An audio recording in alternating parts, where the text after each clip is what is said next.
જય માતાજી, good morning. આજે સવારમાં જાગીને આપણે કરી દીધી કસરત ચાલુ. કસરતની બાકાજી બોલાવી અને આપણે જવાનું છે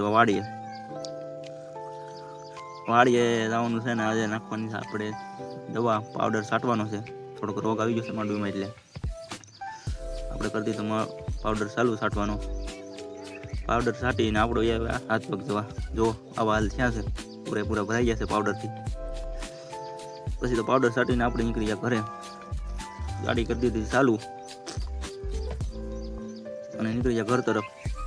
અને ફાઇનલી મિત્રો નાઈ બાઈને આપણે જવાનું છે આ બાજુ અશ્વિની ઘરે. કારણ કે તમને આ મનીષભાઈ ગારે છે ખાડા. તમને શું કે ખાડા કેમ ગારે છે? કારણ કે મારા ભાઈને ઘરે છે કાલે સરીમાંથી, અને આને 2 ખાડા ગયા. અને ફાઇનલી મિત્રો આપણે કરી દીધું તૈયાર, બાંધી બધું. અને મનીષ કહે છે હવે આવું છે આપણે વાળ કપાવવા. તો હાલો વાળ કપાવવા. દર્શન જોવે છે કે મારો વાળો ક્યારે આવશે. ફાઇનલી મિત્રો મનીષનો વાળો આવી ગયો.